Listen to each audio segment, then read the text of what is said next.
Hello, everyone. Welcome to this episode of Date with Tech, brought to you by Trescon in association with Launch Foundry and Below the Fold. I'm your host, Naveen Bharadwaj. With me, I have Ronnie Sheth, the founder of SENEN. Ronnie, welcome to the show. Thank you. It's great to be here, Naveen. Thank you very much. Ronnie, we're going to talk about what SENEN does and emerging technology, data, because that seems to be the center of the business that you do, artificial intelligence, human intelligence, and a lot more. But before all of that, tell us about the Ronnie that people may or may not know. So when you're not running a business, when you're not busy running teams and perhaps spending time on programs and coding and whatnot, what do you do outside of this? Outside of this, I spend so much time in data and AI, and I spend so much time looking at computers that I want to get away. Yeah. And my escapes, I should say, are more solitary. So I love flying my single-engine planes, or horseback riding, and this is a very Texan thing to say, but I love shooting guns. Oof. So all in all, to say, there are some very fun activities that still remain very much human, and that are not in the AR realm still. Yeah, wow, flying planes, riding horsebacks, and shooting guns. Flying planes is cool, cool. Shooting is cool, but I hope I don't ask you some questions that makes you train your guns against me. Well, it certainly won't be me, but we won't put it past society in general. Yeah. Let's get into SENEN. Now, does any of these hobbies or passions that you have an impact or bearing on the business and your style of running the business? I think for me, everything that I do is interconnected, as with all humans. So the time that I spend flying, for example, you have this thing in flying where you basically, when you've run into an issue, you just let go. And you let the plane kind of correct itself. Natural course. And you make little tweaks, not gigantic twists and turns. And I learned something from that when I really put some thought into it. I learned that when you're dealing with disruptions in the business, and even in your personal life, it is much easier to make little adjustments and get back on track than make gigantic twists and turns and really kind of pivot to areas that you may not have thought of earlier. Yeah.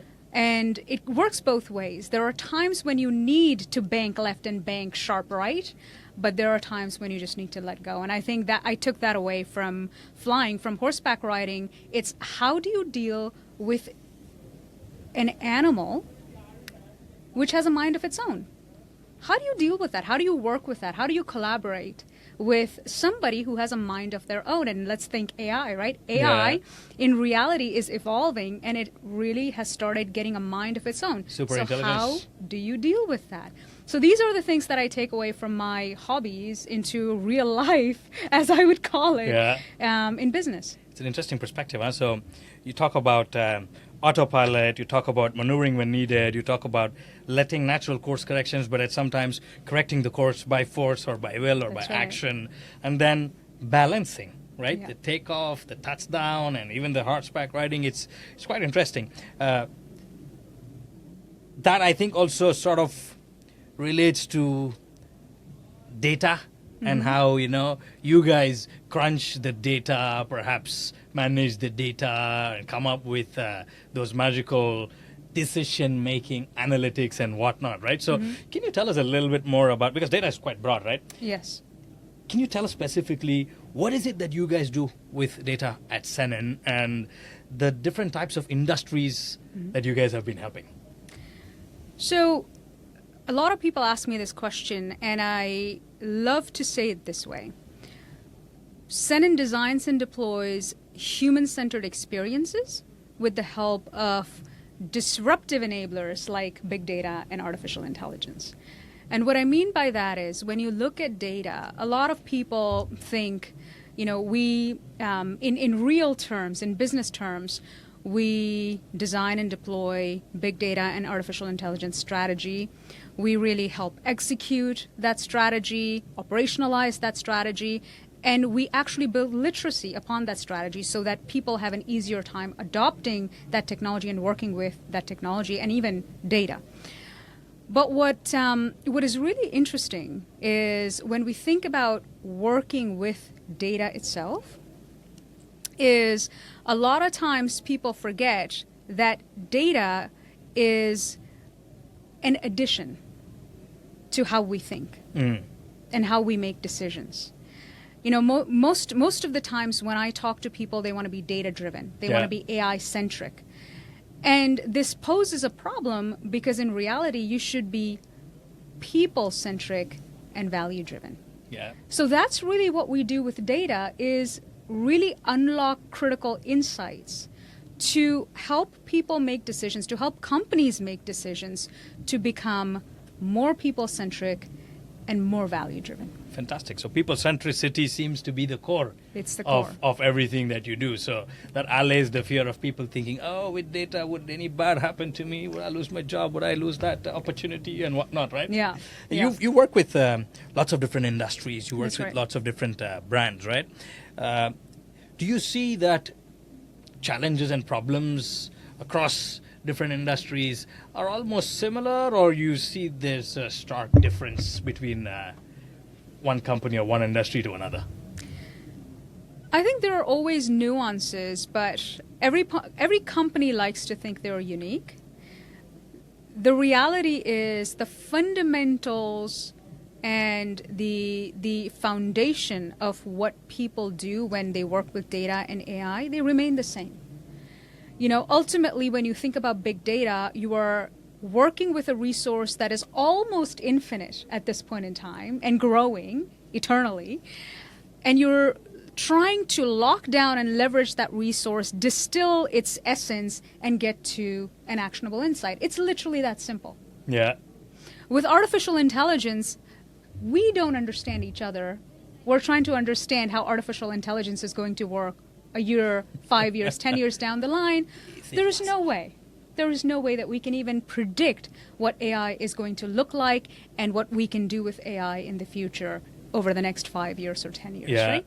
So to me, when we think about all of this, it's critical to remember that for us as humans, as companies, when we think about data and AI, they truly are things that we can use as resources and enablers, but we don't fully understand what they can do for us, even today. Yeah. So I think the answer then is it is different. You don't know. You don't know. You can work with it, but you don't know. You don't know. You don't know. And that's the same with every single industry that you work with. Yeah. Across industries. True. Everybody is, of course, as you rightly said, I think the quantum of data is only increasing. The demand for data is increasing. The perceived understanding of data is increasing, but whether or not that's the right perception is secondary, right? Great point. Where do you fit aspects like data sovereignty, data privacy, data residency, data governance, data security, and everything else that's not just associated but also become the fundamental pillars of that enabler that is data? Yeah. I think, as you pointed it out, it is a fundamental pillar of our approach to data, and how we unlock insights from data, and how we not even just unlock insights, but how we truly make data work for us. I think data, if we put data sovereignty aside for a second, data privacy, data governance, all of these are critical pillars on which your data strategy really depends, and they are very much a core component of your data strategy. So when we work with customers, the first thing I say is we are not going to have a conversation unless you have your legal and compliance team and your cybersecurity team. Very good. So you bring them in at an earliest stage, so it's not an afterthought. At an early stage. Because right now, the critical thing is how do we protect the privacy of individual humans? That is critical. And remember that data governance is centered around driving behaviors. A lot of people think it's policies and procedures. No. It's centered around driving the right behaviors. It's shaping the right behaviors, with the right guardrails and guidelines.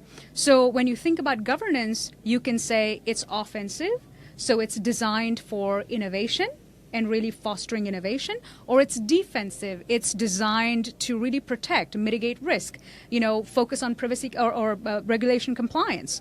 Whatever the case may be, ultimately governance, privacy, security, they all play a critical role in making sure that you are using data not only to the maximum capacity, but safely, securely, and in the right way. You're doing right by your organization, by your employees, by your Ethically. customers, partners, ethically, by your ecosystem. Now, as we move to data sovereignty, which is a very, very interesting subject. And a huge space. We're now moving into more of the public sector narrative. Yeah. Because now we're thinking, okay, where does data actually reside and who owns the data?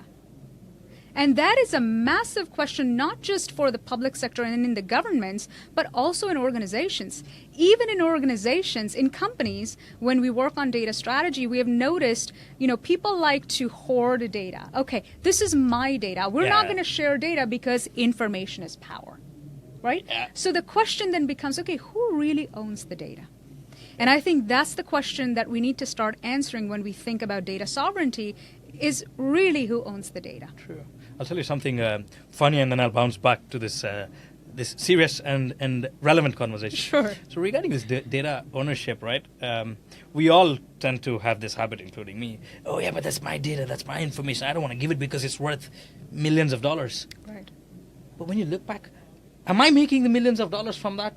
No. If not, then how do we put a value to that data? We, as you said, we hold on to it so dearly, and it is important, right? Yes. At least from a privacy, security, compliance, governance, security standpoint, yes, right. it's important. But we are so quick to jump the gun and say, it's worth millions of dollars. Right. But I don't think many of us have actually cracked the code of how to make the millions. That's right. And in that process, if we do end up making those millions, are we breaching some of those ethical aspects, the ownership aspects, or the sovereignty aspects, right? Yeah. To go back to our conversation, I liked what you said.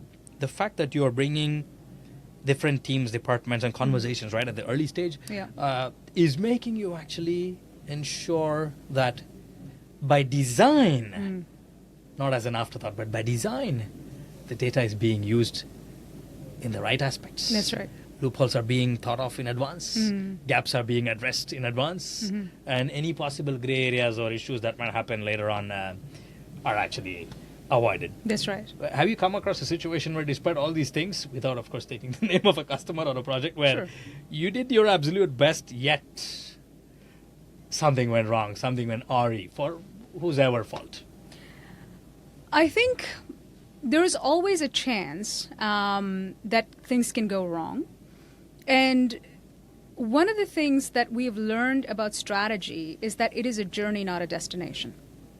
So when we work with our clients, we always prepare for things going awry. I'm a strategist by nature. Yeah. So I always have, okay, this is the roadmap, but if something goes wrong, this is how we flip. This is how we pivot. This is how we adapt. So there is always that baked into our strategy. But the important point here is that absolutely, there are times when companies really go off the rails, even though they have a roadmap. And one of the examples would be when, we give somebody a fantastic roadmap, but they decide to take things into their own hands and they kind of add their own flavor to the strategy. And all of a sudden you see all of these little bits showing up in strategy, and all of a sudden it's sort of this mishmash of, oh, wait a second, it's been diluted to we own the data. Yeah. It comes back to us. And you sit there and you're like, no, that was not the original strategy. Yeah. And so you have to, again, kind of sit down and realign those stakeholders, realign those departments and teams, and say, guys, let's realign on the goal, right? Because ultimately, as I said, everything goes back to driving behaviors, attitudes, mindsets, and what you very clearly pointed out and very correctly pointed out is the perceived value. Yeah. Yeah. What value am I getting if I let go of this information? Right? True. So those are the questions that we end up answering when things go awry, and really kind of bring people back to this common ground of there is a shared sense of value, even though value may mean something different for you, it may mean something different for me. But we're working towards the shared sense of value, these shared goals that create the individual value drops that we all require to make our lives beautiful. True. I think so to speak. the future of digital economy is dependent on data, Yes. and it is shared. It is shared. So It is if shared. it's not shared, and if you're putting your own boundary walls and fences and whatnot, you need to guard what needs Yes. to be guarded, but then Yes. there should also be the degree of perhaps sharing of anonymous data. Yes. Perhaps sharing of that data which is okay by the user or by the company or by the country, Right. Now, interestingly, a lot of the countries have actually come up with their own data privacy laws, right? You have GDPR, you have PDPLs, you have Yep. NDPLs and whatnot. Yep. Do you guys see this as a challenge? Because every country has its own way of guarding its data and enforcing those policies and regulations, right? How easy or not is it for you to navigate and make sure that you're in-country compliant? I'll tell you something very interesting, and we started this back in the day because I firmly believe in this. When we used to work with US and EU customers, after GDPR, I always told my US clients, especially the ones that are more customer facing, like retail and CPG, who own PII data, who have a lot of PII data in their membership database, in their loyalty database, I always say, look at EU, default to their measures. Yeah. Default to their measures, because it saves you a lot of risk. It saves you your brand reputation if something goes wrong. If you look at some of the stringent regulations and kind of default to those, at least have the mindset of this might be something that we might want to look to and understand completely, and maybe apply certain principles so that we are doing right by our organization in protecting ourselves and mitigating that risk of, in case a data breach happens, what do we do? Yeah. Right? Or maybe in some odd way we misuse consumer information. Yeah. What happens? Well, if we default back to some of the GDPR laws, that actually guides us a little bit Yeah. into how to approach these situations and how to even mitigate that risk at the forefront. So my easy answer would be look at the more stringent regulations, understand them, and try to apply the principles, at least, if you can, in more relaxed economies. Yeah. Fair. Artificial intelligence, let's bring that into the mix. Awesome. Not because it's a buzzword, because it's now a reality. And That's right. we're here at the Dubai Festival, where plenty of conversations have happened around challenges, opportunities, solutions, implementation, use cases, you name it, we've talked about it, right? For you guys in your business, where does AI fit in helping extract maximum value from data, making sure that compliance is adhered to? And you mentioned earlier about the behavioral analytics. You also talked about decision making ability, or helping in coming up with critical decisions, right? Where do you guys use AI? How is it helping you in fasten things, or not? So we focus predominantly on AI strategy and follow that up with execution. The trouble today with most organizations is they're still in the exploratory phase of AI.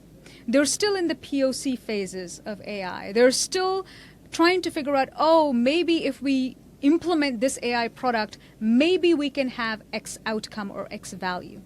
Which is why strategy is so critical for a lot of these organizations, because strategy really defines what use cases should you be going after. Because a lot of people have a list of 1,000 use cases and they think, if we do these top 3, we'll be good. But the problem is, what about the practical side? If you choose this 3, you feel like you're generating X amount of revenue, but in reality, you're going to be losing money. Yeah. And no one is out there who has given them practical advice of, listen, we've been there, done that, we have deployed AI, and these 3 use cases, even though they look great, they're not going to generate any revenue. Instead, focus on the 3 simple ones that are going to get you to the aha moments faster. You can get momentum and use that built up momentum to drive some of the harder use cases. Yeah. Right? So instead of even using AI today to automate, I would say people are in the area, in the phase that we talked about, and that's where we really help people really move the needle on AI and getting to successful AI implementations. Right. So you, in your conversations and the type of customers you deal with, as part of the strategy and then the implementation, where do you see most of the traction? Is it on the Gen AI side, on the agentic AI side? Is it on the AGI side, or is it on the super intelligence that we're about to reach? Where do you see the most traction or interest? So, what's really interesting is November 2022 hit all of us and took the world by storm with generative AI. Yeah. I joke about this, but I've been in the AI space before AI went mainstream. Right? I was with IBM Watson team way back in the day before really AI went mainstream.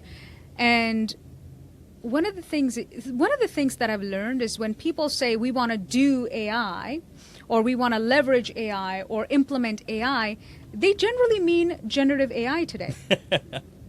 And the reality is they actually don't need generative AI.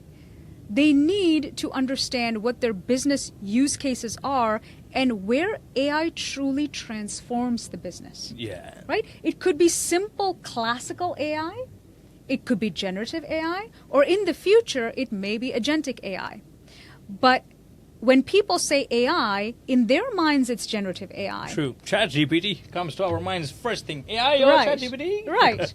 But in reality, when we have that conversation, we kind of take it back a little bit and say, let's understand what AI actually means for this business and what that will do to transform where you are today to where you need to be, your ideal state based on your strategic objectives or your goals for the company. Speaking of Gen AI, what's your favorite personal tool? You're not representing SENEN here, but you're just speaking for yourself. Course. What's your favorite Gen AI tool?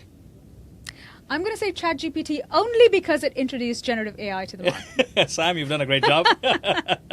Your second favorite generative AI tool? In reality, it's a very difficult pick because I am creative in more non-traditional ways, mostly music. I am not a very artsy person when it comes to drawing, when it comes to really painting and creating those beautiful landscapes. So whatever tools help me create those, from a Canva to a Midjourney, I love every single one of them. Yeah. I love every single one of them. And I really do play with them because they allow me to really have an outlet to say, oh, this was in my mind and now look, it's reality. Yeah. I have never been able to do that. Yeah. And that's the only reason I love those tools. Well, no offense to the creative folks that are really good at drawing and painting and whatnot, because just like you or just like us, musicians, their industry is being transformed. Yes. Coders, they are being transformed. Exactly. Content writers, journalists, doctors, bankers, government folks, policymakers, every single industry, every single job out there is actually being transformed. Yes. Thanks to the power of AI. So I think it's time that we embrace it. And as you rightly put it, see what you need. And then apply based on your today's need and prepare for tomorrow. Exactly. Will there be an AI tool that you actually don't like? I think we can never predict anything with AI. Yeah. As long as, and this is my personal definition of AI, if you ask somebody what AI is or how to define AI, I think people have a very hard time. What is your definition of AI? Good. I'm glad you asked. The way that I define AI is a strategic partner for humanity. Nice. Because to me, when AI falls outside of the realm of in service to humanity, that is a tool I will not support. I think that's the fear that most people have. Where do you draw the line? Where does it That's go right. out of bounds? That's right. Self-coding beyond human comprehension and detrimental things happening. I think every time a new wave comes in, we are all trained and tuned to think of all the doomsday scenarios. That's right? So I right. think with collective intelligence, with heightened maturity, and with all of us working together, I think you can use those guardrails. You can make sure that That's right. we are still controlling, we are still the masters. And I like to tell people that at least as of today, we say AI agents, so we don't say AI masters, Yes. AI assistants, not AI bosses. That's right. Right? So That's I think right. as long as we are playing in that space, all looks good, yeah? Although, I don't know if you've heard of this, but there are companies that have made AI CEOs. Oh, yeah. So there is a I'm trend. sure my team would love to have an AI CEO as opposed to me. So there is a trend, and I think us as business leaders, and there's a lot of government folks here, us as truly public and society leaders, we really have to have an open dialogue Yeah. on, how do you manage and navigate through that to make sure that we have a healthy society? Not only today, but in the future, in the next 3 years, 5 years, 10 years down the line. How do we create an innovative, progressive world and a futuristic world without compromising on humanity, Yeah. Yeah. right? To me, that's important. Fantastic. People centricity, humanity, know your data, use your AI, but remember, everything has to revolve around people. So as long as that sentiment is strong and that's seen in every single step that you take in your so-called emerging tech embracement journey, all should be well, hopefully. Ronnie, thank you very much for joining us on Thank Date you. with Tech. Thank you. Thank you for having me.